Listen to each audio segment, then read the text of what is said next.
Good morning, everyone. Thank you for joining us. My name is Zaria Dogan. I am the Growth Marketing Coordinator here at Higher Level.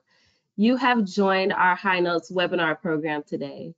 Super excited with talking with Joe Botani at Arch Brokerage. Our topic today is employee benefit trends for 2023. Before we get started, I wanted to just cover a few housekeeping items. All of you are in listen only mode, but you do have the ability to put questions in the chat. So at the end of the webinar, Joe and I'll stick around and answer any questions that you guys may have, and we'll just go from there. So before we get started, I would like to introduce Joe. Well, first, I want to highlight tomorrow is Joe's anniversary for his company, 20 years. So Joe is the president of Arch Brokerage and managing the partner of Blue Chip I cannot pronounce. Consortium, yeah. Consortium LLC. Joe has over 20 years of experience in employee benefit industry and holds several insurance and security licenses, as well as professional designations of CLU and CHFC. Joe has served as local and state president of National Association of Health Underwriters. He lives in St. Louis with his wife, Beth, and their two young children. Again, thank you, Joe, and I'm excited to hear what you're going to share with everyone. And my dog Marley, that wasn't on the original bio. That's been a new addition. So we've got another one in the family. So thank you very much for the introduction, and thank you for hosting me today. We appreciate it. We've worked with Higher Level and for many years, both as a client and as a provider, and have had a great relationship. So we're very excited to present today and hopefully answer some questions that people have about benefits. So we are going to go through a lot of information. So I will, a lot of it will be kind of high level, really more of a theory. And what we're going to try to do is just give a splattering of ideas that people can hopefully take and implement in their current benefit plan. And again, we're available for questions. Happy to answer dialogue after the presentation, as well as via email or phone. We focus on education, so if we can provide education even for someone that's not working with us, we're happy to do that. So let's jump in. I always start with the why. Because to me that is kind of a Simon Sinek principle from our company, but also from the conversation. So we want to focus on why we're having this conversation. Why do we have why are benefits important, and what are we trying to accomplish? In my mind, and my theory is that benefits exist to help organizations attract and retain talent that they need to sustain and grow themselves. No one other than myself is in business to offer benefits. It's something that we do because we have to attract and retain the key talent we need to do our function in the business that we are in business to do. And so that is always the goal. And so we're there to attract and retain. So I continually come back to that. How do these benefits help us attract and retain talent for future growth? The benefit plans themselves, we want to always ask, do the plans further that goal? So are our benefit plans helping us grow? Are they helping us attract and retain talent, or are they hurting us? And then in sidebar to that is there a way to save money? Can we increase the flexibility and the customization, or can we add additional value? Everyone knows that these plans are incredibly expensive. One of the largest budget items on somebody's expense side is going to be their benefit cost. Their salary and then benefits, maybe cost of goods, but benefits are increasingly taking up a bigger share of the pie.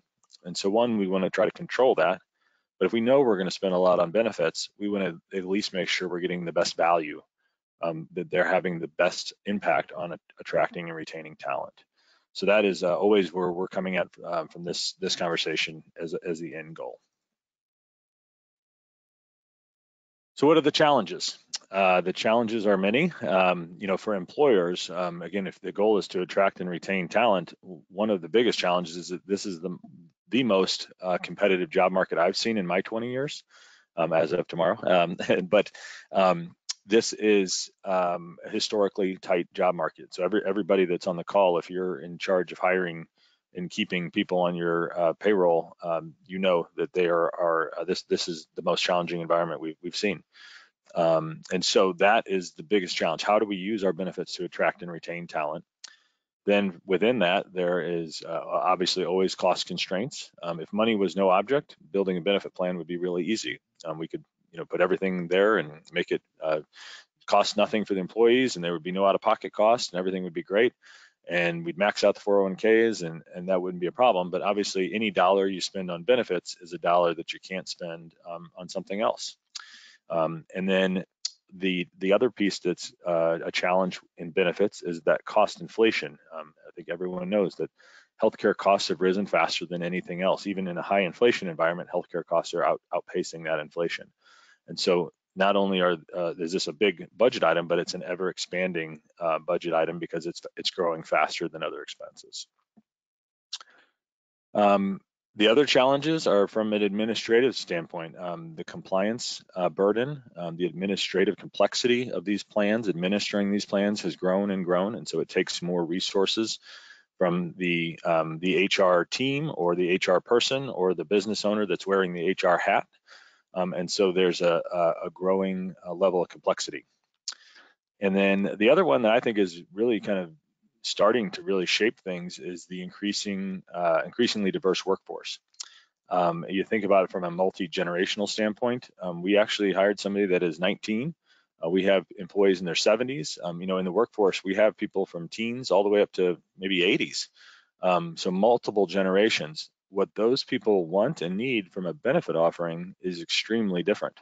If you're talking to a young person with young kids, I'm worried about health insurance and dental and maybe orthodontia. I need life insurance to protect my family in the event of a premature death.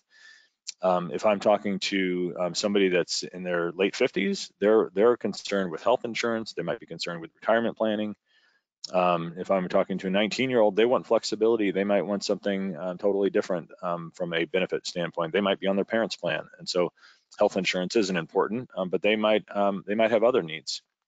So depending on where you're at, that's going to drive the benefits that you want. And then also with the whole remote in office and hybrid workforce, I mean, we in the last 6 months, I think we've had all three of those answers. That is a challenge from delivery, from communication of benefits, how people enroll in benefits, and how they're educated about the benefits they're being offered. So that's really just to set up what we're going to discuss. We'll jump in now and go over what topics we're going to use to try to address some of those issues. So to me, the answer for those challenges is to customize your benefit plan. And what we're going to really focus on is a few ways to do that. So customizing can be using additional plans. A few of the ones we're going to hit on are HSAs, or health savings accounts, FSAs, or flex spending accounts, HRAs, which is a health reimbursement arrangement, and then looking at some voluntary benefits, non-qualified benefits, and then we're going to wrap up with how these are all packaged and delivered from with the use of technology and how that's impacting benefit trends. So again, a lot to cover, so we're going to kind of rip through some slides and hopefully leave plenty of time for questions and answers. So what is an HSA? We're going to start there. HSA is a health savings account. It's an account that people can use to pay health expenses. And it has to be paired with a high deductible health plan. So this is only in conjunction with a formal high deductible health plan. So if you don't have that kind of health plan, we can't add an HSA. The accounts are owned by the individual, but both the individual and the employer are able to make contributions. And these are highly tax advantaged accounts. So these are funded with pre-tax dollars. The dollars in the account grow on a tax deferred basis, and then they come out tax free if you use them for qualified medical expenses. So this is really the only place I'm aware of where dollars are pre-tax going in, tax deferred, and tax free coming out. So that's a really powerful combination. There's a triple tax advantaged. This is not a use it or lose it account. So this is truly a savings account where you can roll over funds from year to year. So if you load this account up and you don't use it, it's there for hopefully future retirement medical expenses. It's the individual's account. So if you leave the company or if you switch plans and no longer have a qualified plan, you can take it with you. So there's a lot of ownership here. And this really should drive down, should be lower premiums because we're looking at a higher deductible plan. The theory here is also that if you give individuals some incentive to save on cost, so if you say, hey, here's $1,000 in your account, use it wisely, that's going to promote a better, more consumer-driven method of consuming healthcare. So they're going to be a little bit better about shopping. You know, maybe I don't need to go to the emergency room. Maybe I should go to a urgent care clinic, or maybe you know, that I need a generic drug, not the name brand, because I'm going to be able to save some of that money if I don't use the higher cost of care. There are limits as to how much you can contribute each year, and they're listed here. I won't go through line by line, but it's about $4,000 for an individual covered. So if it's employee only, you can put in $4,000 over the year. If it's a family, it's almost double that to $8,000, and that goes up to $8,300 next year. Family coverage, you have to have at least one other dependent covered. So that could be employee spouse or employee child or family coverage. If you're over 55, you can do an additional $1,000 catch-up contribution. So if you think about two, you know, married husband and wife that have that are over 55, they can put away $10,000 into an HSA account. And that is pre-tax, so that reduces their tax liability. And that's in addition to anything they could do on a retirement side. So this is a pretty significant benefit. I always say too, if the IRS limits how much you can put into something, it's probably a good deal. So it's something to consider.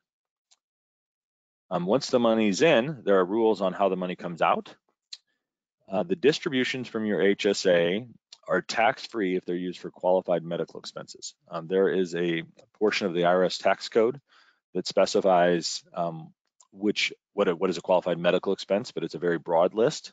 I would say anything covered by your medical plan would suffice, as well as things like dental and vision that are not covered by your medical plan. And then there's some other things that you can use too, like things like orthodontia. That's a great way to pay for orthodontia on a pre-tax basis. If you do not, well, yeah, and you can only use it for expenses that are incurred after you've established it. So I can't establish an account today and then go back and use expenses from last year as distributions. And then after the account's established, I can always use it for expenses in the future. So even if I have expenses 3 years from now, if those funds are in there, I can use them for there. I don't have to be in a qualified plan to use the funds later. You know, there are some rules about what you have to use the funds for. If you use it for non-qualified expenses, then there is a ordinary income tax and a 20% penalty. So we do not want to use these accounts for non-medical expenses. And even, you know, if you go to Walgreens and you're getting your medications and you also grab, you know, a 6-pack of beer, that 6-pack of beer is going to get you in trouble with a penalty and a income tax. Couple examples, prescription drugs, major medical, you know, any kind of surgeries or hospitalizations, dental and vision. There are certain insurance premiums that you can use HSA funds for. COBRA premiums. So if you were to leave your employer, you can use the funds in your HSA to pay some of those COBRA premiums. There are certain long-term care premiums that can be used. And then also once you get to retirement, there are some Medicare premiums that you can use. So your Medicare Part B premiums, Part D premiums, any copays that you have are all allowable expenses. So this truly, to me, is a retirement medical account if used properly. And so that is something that you can do to offer to employees, not only for current expenses, but really an incentive to stay and to continue to accrue funds in these accounts.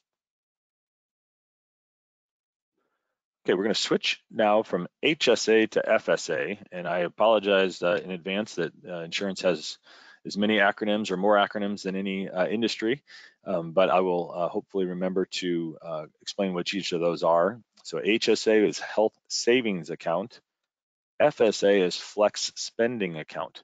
So very different action there. So saving is, we're looking at building a balance over time. Spending is truly meant to be essentially run out every year. So again, this is a tax advantage account because the funds are going in pre-tax and they're coming out tax-free if used for qualified expenses. And these are usually offered under the Section 125 of the IRS tax code. There's two major types of plans. The Health FSA, which is for medical expenses, and then Dependent Care FSA, which is for exactly that. And they have some different limits, and you can offer these in conjunction or standalone. So we'll look at some options there. Both the employer and employee can contribute to an FSA. I do this presentation fairly regularly, and people usually are confused by that. They've been taught, as I was taught, that FSA has to be funded with employee dollars, but that is not the case. You, as an employer, you can contribute to an employee's FSA. It's not terribly common, but it's allowed. It's usually funded through a payroll deduction. You decide how much you're going to fund at the beginning of the year, and then you do have to stick to that schedule, and we'll explain why in a little bit. The maximum for this year is $3,050 that you can put into a medical FSA. And then again, you cannot change unless you have a change in employment or family status. The reason is that the funds are available day one. So on a health FSA, if you you say you're going to put in $2,500, and then January 2nd you have a major medical event, you can access $2,500. So the employer is really fronting that money, and then they're going to get it back as payroll deductions are made through the year. So those equal payroll deductions, $2,500 is roughly, $100 per paycheck or so. So the employer has some liability because if the employee leaves on February 1st, they're out that money. On a dependent care FSA, it is not that way. The funds are available as they're contributed. So if I decide that I'm going to put in $2,500 into a child care FSA, even though my bill the first couple of months might be $2,500, I can't get it out until I have funded the account. So there is no upfront funding on the dependent care side. Big difference here from the HSA, these are use it or lose it accounts. So that means that if you do not use the funds, they are gone. So the employer actually retains those funds, and so that can kind of offset some of the upfront funding or the risk that they have if somebody were to leave early. But there are two ways that employees can roll over some funds, and we'll talk about that I think on the next slide. So a lot of people were worried about the use it or lose it, and so that really kind of dampened the participation in flex spending accounts, and so they came up with a few different workarounds. You can have a grace period, which basically instead of December 31st being the cutoff to spend the funds, you can allow people up to March 15th to use the funds from the previous year. So instead of the mad dash to the pharmacy on December 31st, people have a little bit more time to plan and use those funds. So that's a plan option that the employer can elect. And again, I think it helps drive participation into the plans because there's a safety net there that people aren't going to lose any money. The other option is to have a carryover fund. And so that means that some dollar amount is available to roll over into the next year. For 2023, that threshold is $610. So that means that, in my mind, if you use the carryover fund option on your plan, most people should probably put at least $600 in the plan, because if they have an expense, they're going to pay for it with pre-tax dollars. And if they don't, the money's there for future years. So that really is a great way to help participation because that take some of that risk out of the use it or lose it provisions.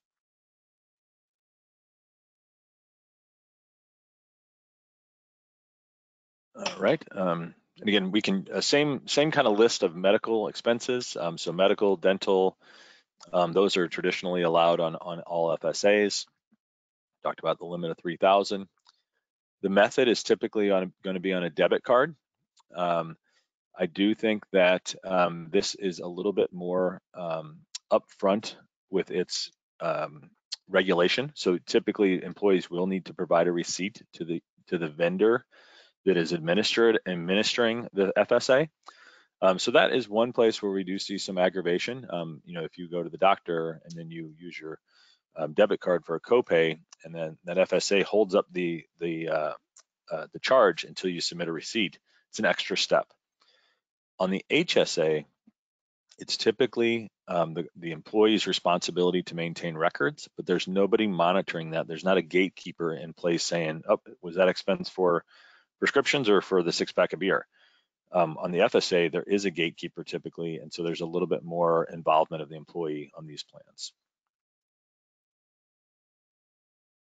What happens if an employee leaves? If they leave, the FSA is only available if they elect COBRA and they continue to make contributions. So if somebody leaves employment and elects COBRA and wants to continue making contributions to the FSA, they can continue to spend the funds. However, they do not take the account with them, and it's only available through the end of the year, even if they do elect COBRA. So this does not go with you from employer to employer. It really stays as long as you're connected to the employer COBRA plan or medical plan. After that, or at the end of the year, it is left behind. The other type of FSA is the dependent care FSA. So this is for care of dependent children, babysitting, daycare, before or after school programs. That can be extended beyond children for certain people that are disabled or have special needs. And this is a threshold of $5,000 if you're married, or $2,500 if you are an individual filer. And again, these are not on a this is on an as contributed schedule. So you can't use all the funds in the first couple months. You have to use the funds as you've contributed them from your paycheck. Same idea though, you're able to pay for some of those expenses with pre-tax dollars.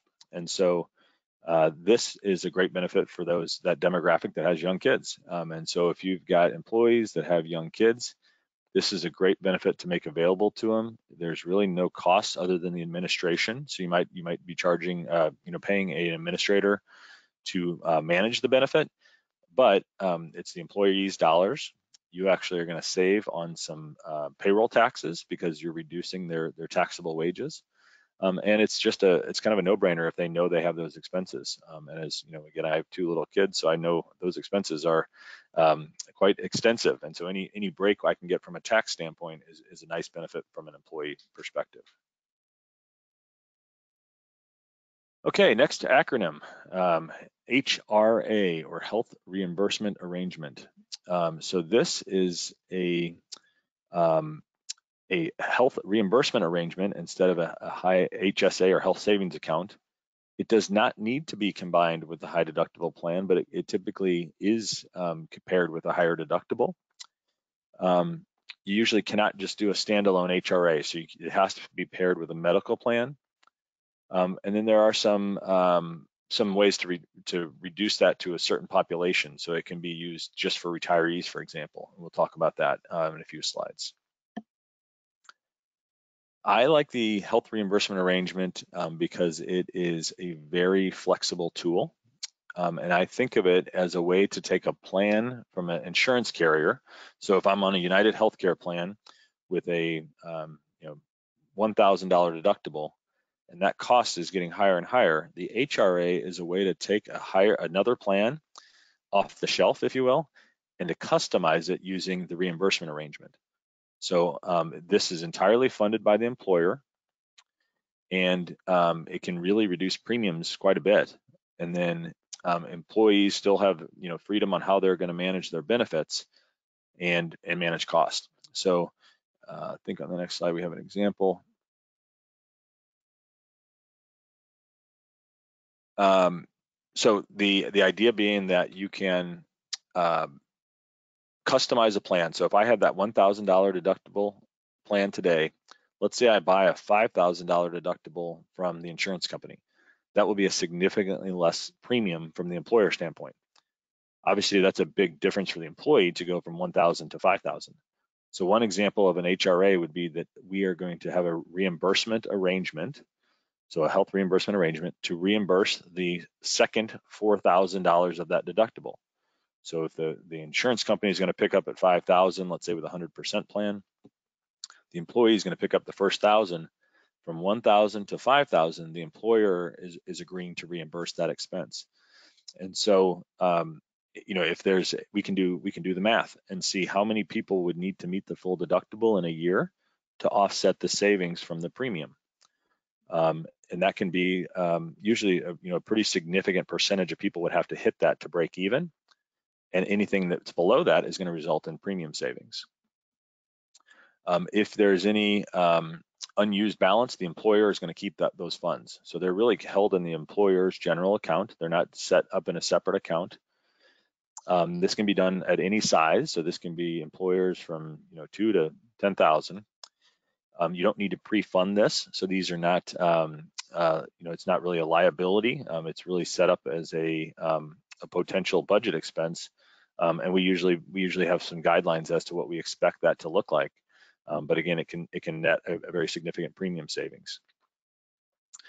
The employer has a lot of control here on how the plan is designed. So one, how reimbursements will be processed, the contribution schedule, whether all the funds are available day one or whether it's first dollar reimbursement. So, I could say I'm going to cover the first $1,000 of everyone's deductible, but then from 2,000 to 4,000 you have to cover, and then anybody that goes over 4,000, I'll cover that. So you can really tailor this to what you're trying to accomplish. So, if you want people to make sure they get their preventative visits and their lots of primary care visits, I could reimburse all primary care visits. So you can really dial in what the plan looks like using a health reimbursement arrangement. It does have to stay within some guidelines, and so this goes back to that IRS code, the 213, which is the list of things that are considered medically necessary, basically. So you can't reimburse things like plastic surgery, but anything that's going to be covered under the medical plan would be typically eligible for the HRA. We covered that as well.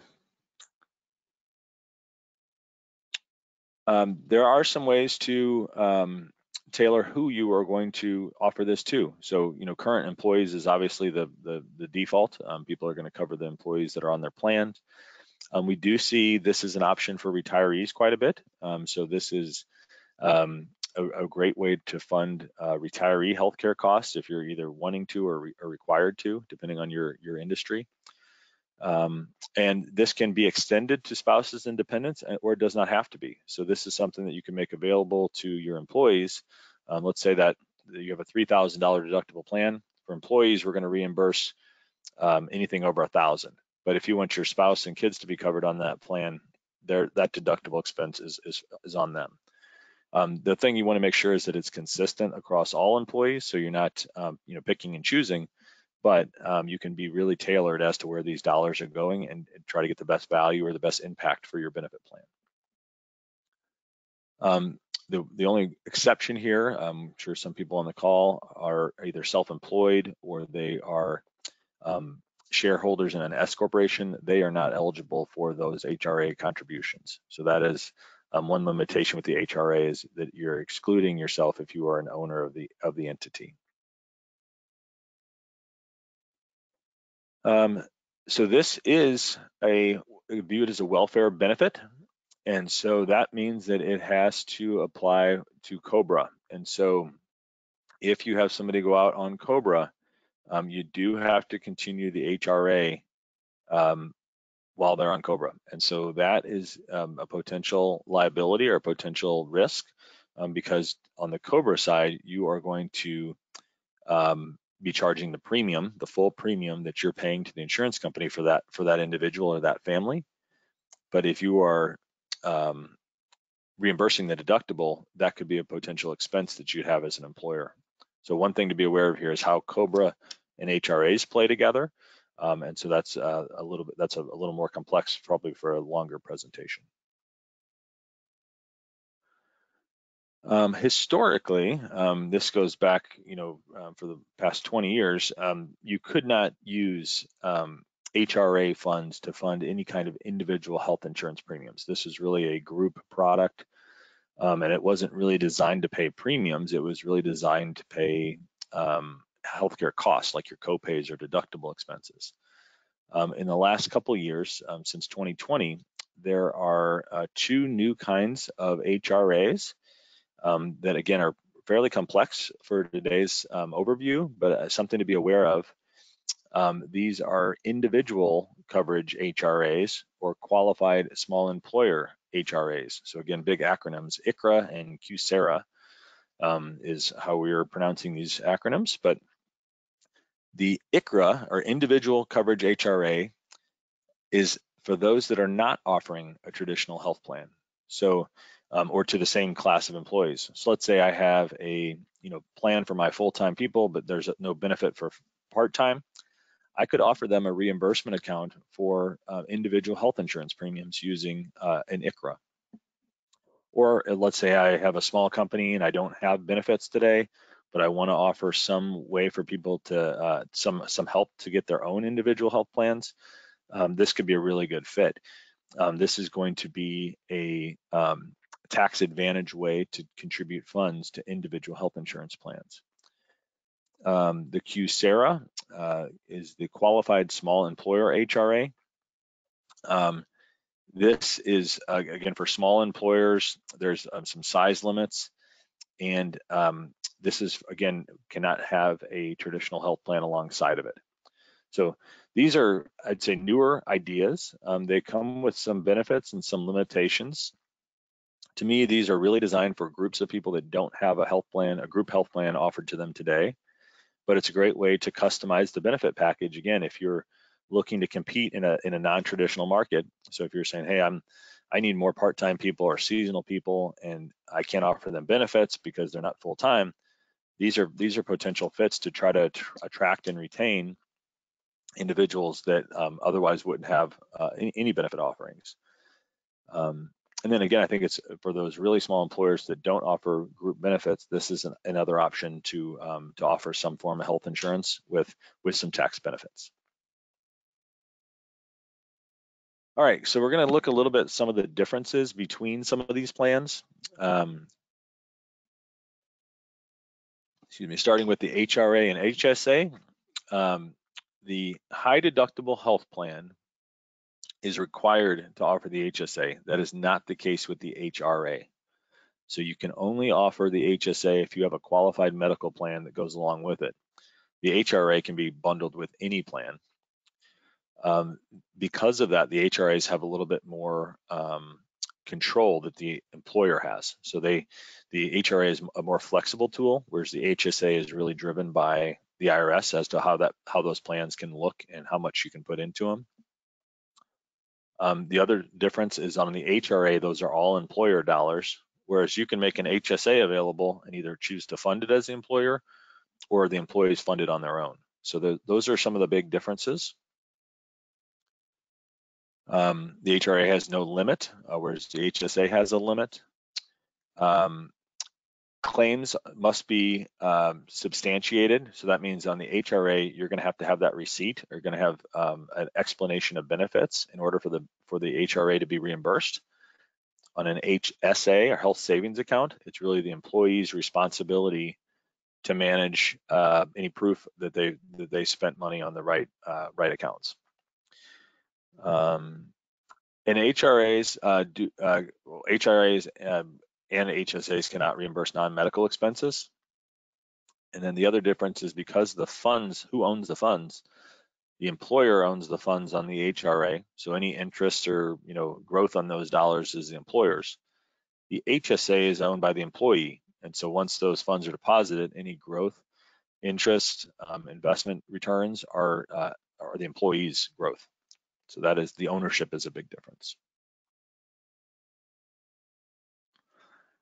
I think we talked about multiple types of HRAs. The only one we didn't really cover is what's called a limited purpose HRA.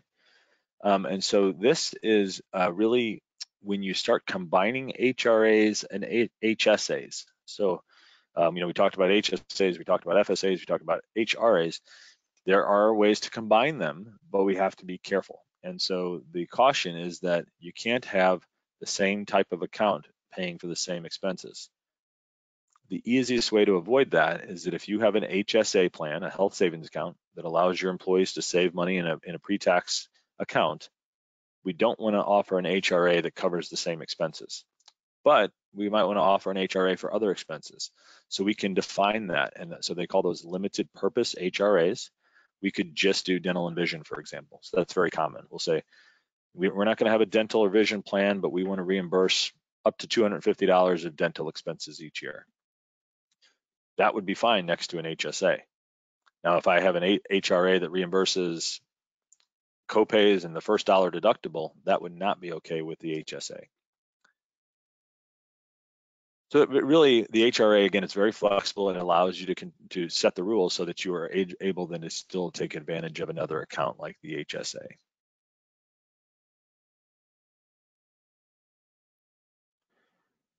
We talked a little bit about post-deductible HSA, so we could do that after. We could say the HSA deductible is $3,000, but we're going to buy a $5,000 plan from the insurance company, and we're going to reimburse the next $2,000. So that is allowed as well.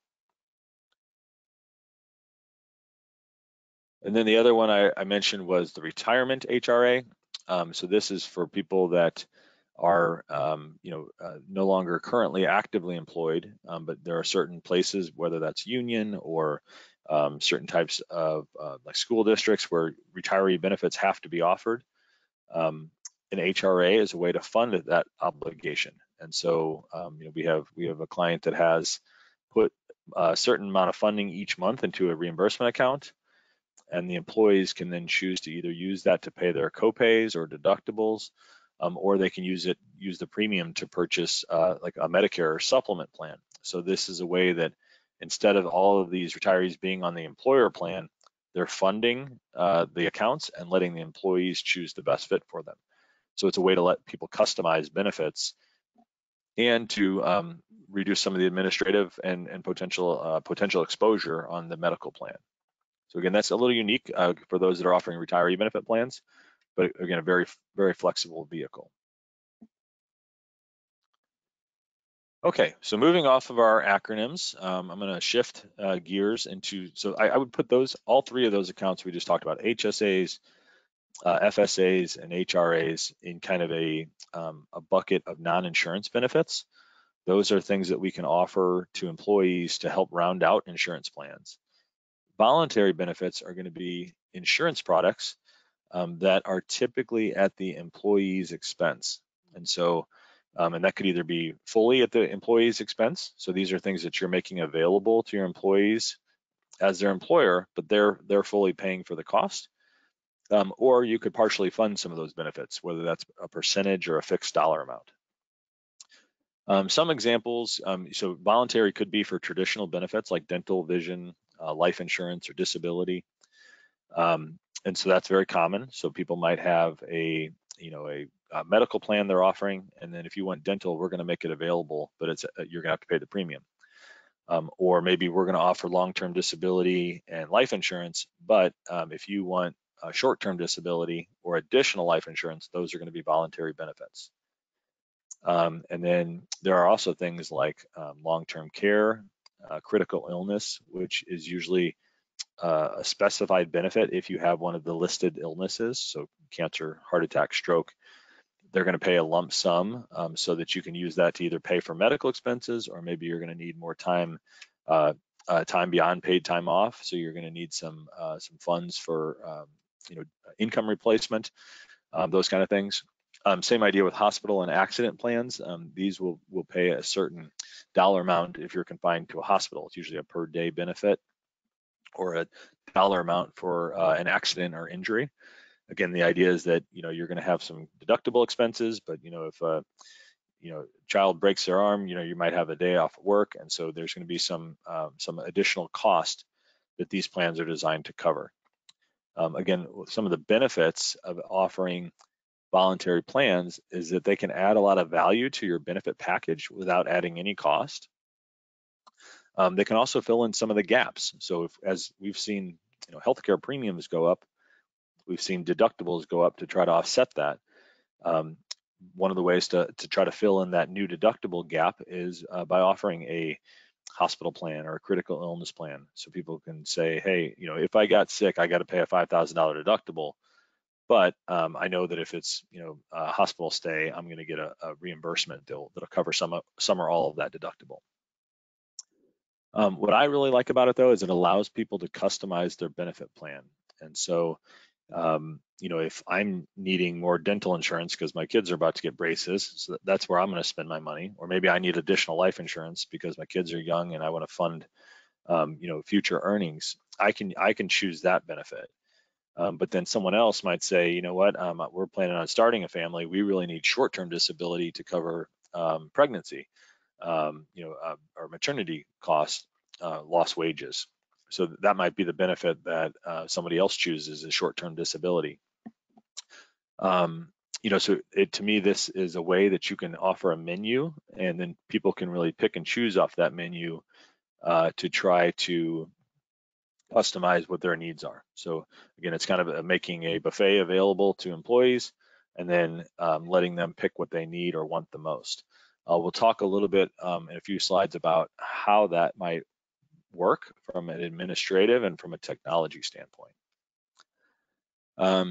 One idea I like a lot is the idea to fund this with a benefit bucket. That's my made-up term, but we do this with a lot of clients.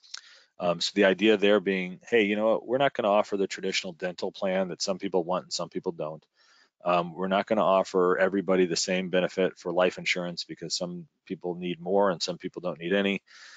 So what we're going to do is we're going to offer everybody a $50 a month benefit bucket, and they can use those funds for any of these offerings. So I might want all 50 for additional life insurance. You might want all 50 for the best dental plan out there. And then somebody else says, no, I really want this critical illness policy. I've had a history of cancer and that's my concern.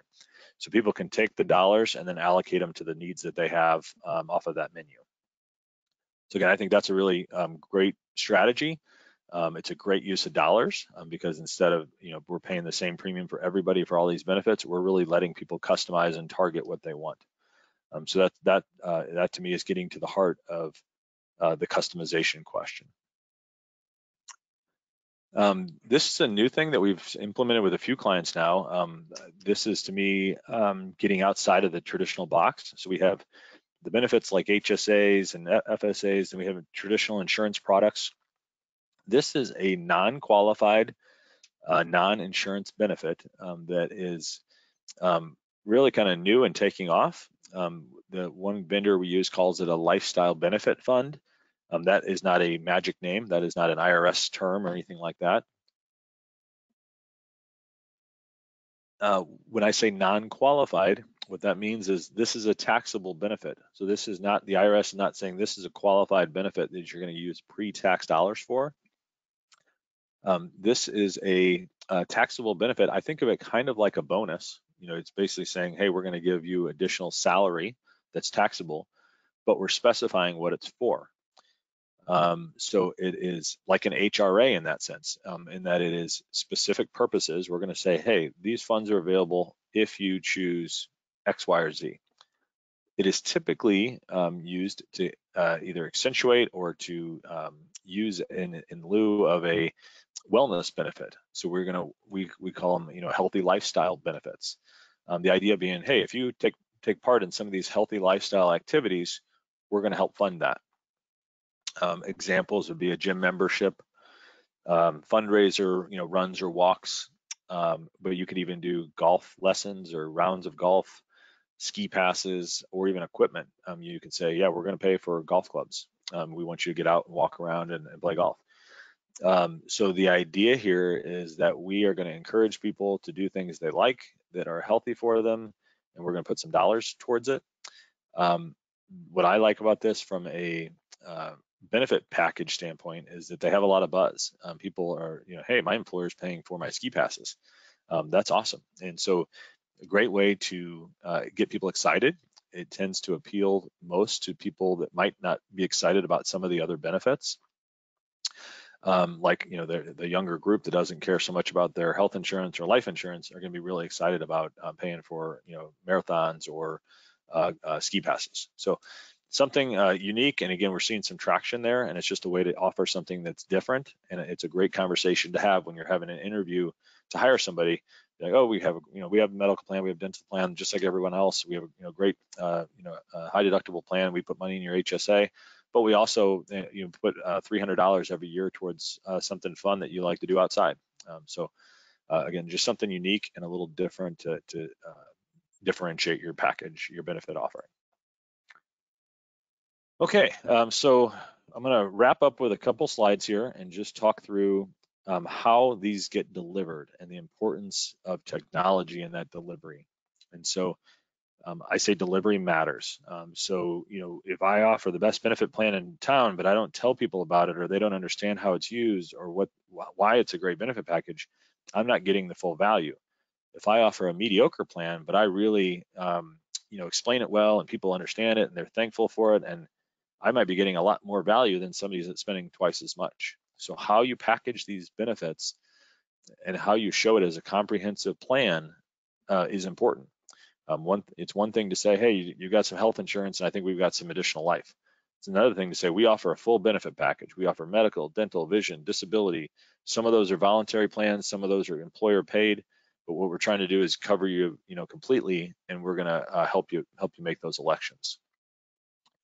I always say that handing a new employee a big stack of paper, with their tax forms and their medical enrollment form and their disability enrollment form and their life beneficiary form and dental application, a big stack of paper, smacking that on someone's desk on their first day sends a clear message. Sending a link or having them go on an app on their phone where they are able to elect those benefits with what I call an Amazon-like experience is a very different message.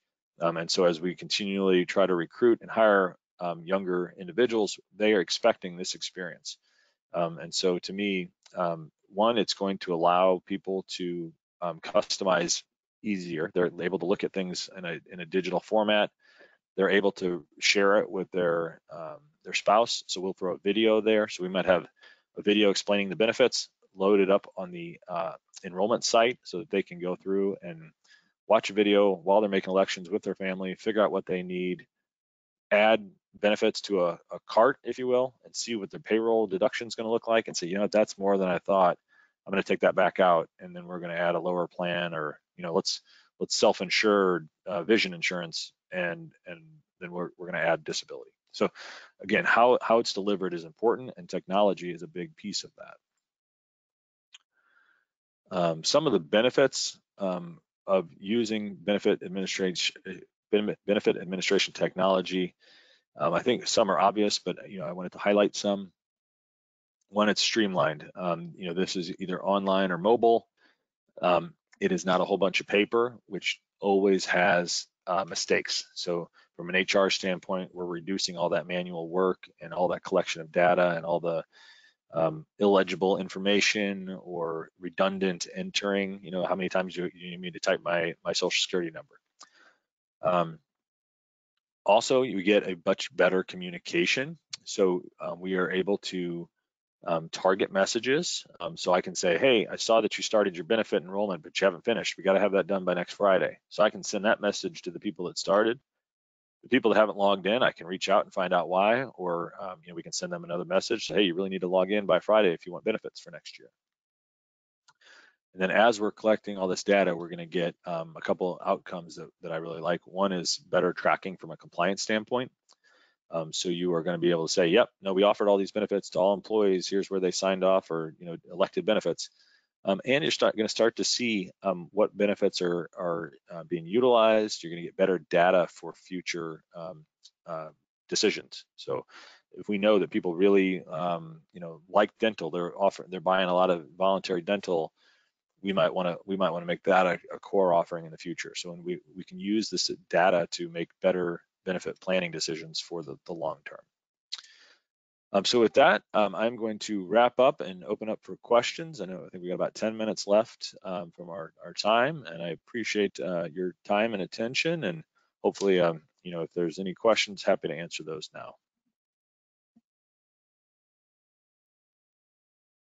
All right. I'm looking in the chat. I'm not seeing anything right now.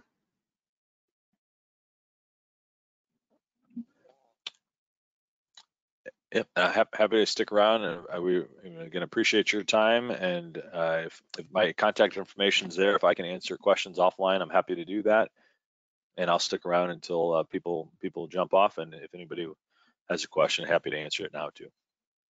So thank you. Well, thank you, Joe. That was very informative. That was definitely a lot of information. I had to think, I was like, whoa, I didn't know all that kind of went into that. So great information for sure. Good. Also, yeah, I mean, we know that, at higher level, we know that benefits enrollment, I mean, can be super overwhelming. I mean, our team definitely helps a lot of people with, just getting their benefits organized and throwing out some unique ideas to attract and retain candidates with those benefits. I mean, that's really a big thing. So, if you guys have any questions or need any help with your benefits, please feel free to reach out. Um, Mary Bolin said, great presentation, Joe. Thank you. Um, so before we wrap up, I do want to mention that our September HiNotes will be on employment law and employee handbooks. We did get a couple requests for that topic last month, so we're making it happen. So we're super excited to talk about that next month. And again, yes, feel free to reach out to us if you guys have any questions about everything that Joe talked about. And if anyone would like, Joe, can we send the presentation out if anyone would like it? Absolutely. I will send it to you shortly here, and happy to share it with anybody that can use it. Yep. All right. Well, again, thank you, everyone. Thank you, Joe. And have a great rest of your day. Pleasure. Thanks for having me. Thank you. Good job.